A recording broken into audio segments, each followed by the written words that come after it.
Let me tell you a story. It's about a single pill, but it sparked a legal war that went on for a decade. On one side, you have this massive pharmaceutical giant, and on the other, one of the world's biggest nations. What was at stake? Well, pretty much everything. The future of innovation, the price of medicine, and what it really means to invent a drug that can save someone's life. Okay, let's just jump right into the price tag, because this is really where the whole fight kicked off. Look at this. On the left, the patented cancer drug costs over $2,000 a month. And on the right, the generic version is just $40. Now, that huge difference, it's not just a number, it's the flashpoint for this entire global debate. But here's the thing. This was never just about the money. Not really. At its heart, this was a clash between two really powerful and totally opposing ideas. The need to reward innovation versus the right for people to get medicine that could save their lives. And this is where it gets really interesting. So you have Novartis, the drug maker, and their argument is that strong patents are absolutely essential. Without them, where does the money come from for the billions of dollars it takes to invent the next cure? Makes sense, right? But then you have the Union of India, which has a totally different job, a constitutional duty, in fact, to make sure its citizens can actually afford these life-saving drugs. See, two perfectly valid goals heading for a head-on collision. So how in the world did India's legal system even begin to sort this out? Well, the entire massive case ended up hinging on one incredibly specific and, as it turns out, very powerful little clause in their patent law. First, before we get to that clause, we have to talk about this concept called patent evergreening. Now, what is that? It's basically when a company takes a drug they already have a patent on, makes a tiny little tweak to it, and then files for a whole new 20-year patent. And what's the result? Cheaper generic versions get blocked from the market for decades, even if the new version doesn't really offer any new benefit to the person taking it. And India's answer to this whole practice is something called Section 3D. You can think of it like a legal gatekeeper. It was specifically put into the law to stop companies from evergreening patents and to make sure that new patents are only given out for real, genuine, honest-to-goodness innovations. And this right here, this is the exact legal standard at the core of the whole case. You can't just tinker with an old drug and get a new patent. You have to prove, and I'm quoting here, an enhancement of the known efficacy. So what does that mean in plain English?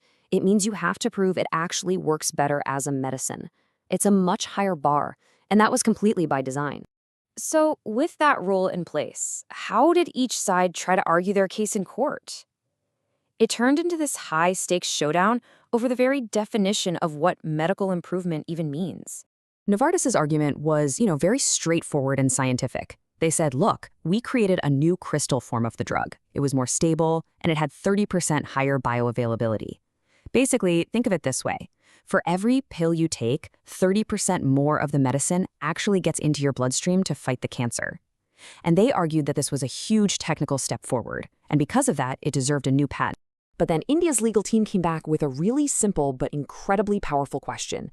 Does being absorbed more easily automatically mean it's better at treating cancer? They pointed out that there were no new clinical trials showing this new version saved more lives or was better at shrinking tumors.